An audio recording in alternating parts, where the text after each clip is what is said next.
கர்த்தருடைய நாமத்தில் எல்லாருக்கும் வணக்கம். உன்னத பாட்டு 7வது அதிகாரம் 10வது வசனம். நான் என் நேசருடையவள், அவர் பிரியம் என் மேல் இருக்கிறது. இந்த வசனத்தை நீங்கள் மனப்பாடம் பண்ணி யோசித்து பாருங்களேன். நான் என் நேசருடையவள் அப்படின்னு சொல்லி பாருங்களேன், பயங்கரமாக இருக்குது.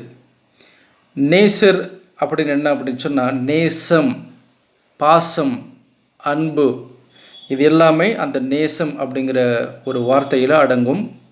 இதில் பார்த்தோம் அப்படின்னு சொன்னால், அந்த நேசர் யார் அப்படின்னு பார்த்தோன்னா இயேசு கிறிஸ்து தான்.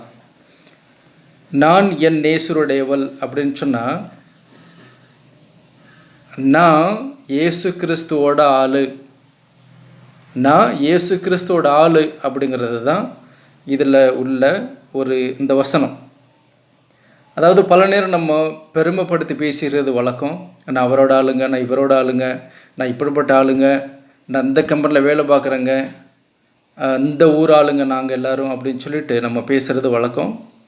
இதில் பார்த்தோம் அப்படின்னு சொன்னால், நம்ம எல்லாரும் யாரை சார்ந்தவங்க இல்லை யாரோட ஆளுங்க அப்படின்னு பார்த்திங்கன்னா, நேசரோட ஆளுங்களும் நம்ம இருக்கிறோம். அந்த நேசர் யாருன்னு பார்த்திங்கன்னா இயேசு கிறிஸ்து தான். உங்களை என்னையும் பயங்கரமாக நேசித்து அன்பு கூர்ந்து நமக்காக அவர் மரித்து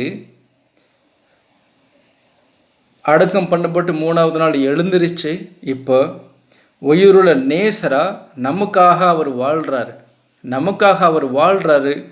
அப்படிங்கும்போது நம்ம இயேசு கிறிஸ்துவோட ஆள். நான் என் நேசருடையவள் அப்படின்னு சொல்லிக்கிறதில்ல, நம்ம பெருமைப்பட்டுக்கிறலாம். அதாவது நீங்கள் யாரோட ஆள் அப்படின்னு பார்த்தீங்கன்னா, நீங்கள் உங்களோட ஆள் இல்லை, இந்த உலகத்தோட ஆள் இல்லை, நீங்கள் நேசருடைய ஆள். அவர் பிரியம் என் மேல் இருக்கிறது. இயேசு கிறிஸ்துவோட பிரியம் உங்கள் மேலே எப்போதுமே இருக்குது. இயேசு கிறிஸ்துவோட பிரியம் உங்கள் மேலே, பாசம் நேசம் எப்போதுமே இருக்குது, உங்கள் மேலேயே இருக்குது. உங்கள் வாழ்க்கையில் இருக்குது, உங்களோட குடும்பத்தோட வாழ்க்கையில் இருக்குது, உங்களோட குழந்தைங்களோட வாழ்க்கையில் இருக்குது. கர்த்தரோட பிரியம் உங்களோட வாழ்க்கையில் எப்போவுமே இருக்கிறதா இந்த வசனத்தில் எழுதியிருக்குது.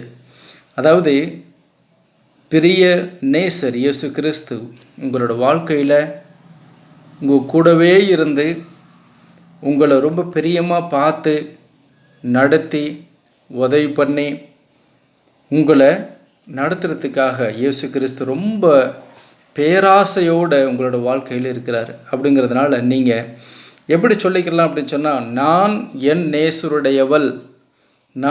நேசருடையவன் அப்படின்னு சொல்லி நீங்கள் பெருமைப்பட்டுக்கிறலாம். இது ஏன் அப்படி சொன்னால், இது வெத்து பெருமை இல்லை, இது உண்மையிலேயே இருக்கிற ஒரு பெருமை பாராட்டக்கூடிய ஒரு விஷயம். அவர் பிரியம் உங்களோட வாழ்க்கையில் எப்போவுமே இருக்குது. அதனால் நீங்கள் பயப்படாமல் தைரியத்தோடு உங்களோட வாழ்க்கையில் நீங்கள் அவரோட நீங்கள் கடந்து செல்லலாம். ஏன் அப்படி சொன்னால், நம்மளோட நேசர் இயேசு கிறிஸ்து உண்மையுள்ளவர், அன்பு கூறுகிறவர், உங்களை கைவிடாத விலகாத ஒரு தேவனா கர்த்தர் உங்களோட வாழ்க்கையில் இயேசு கிறிஸ்து இருக்கிறார். உங்களோட நேசர் இயேசு கிறிஸ்து, நீங்கள் இயேசு கிறிஸ்தை சார்ந்த ஜனம். அதே போல் அவரோட பிரியம் உங்களோட வாழ்க்கையில் எப்போவுமே இருக்குது. அப்படிங்கிறத மறந்துடாமல் உங்களோட வாழ்க்கையில் நீங்கள் கர்த்தரோடு வளருங்க. ஆமேன்.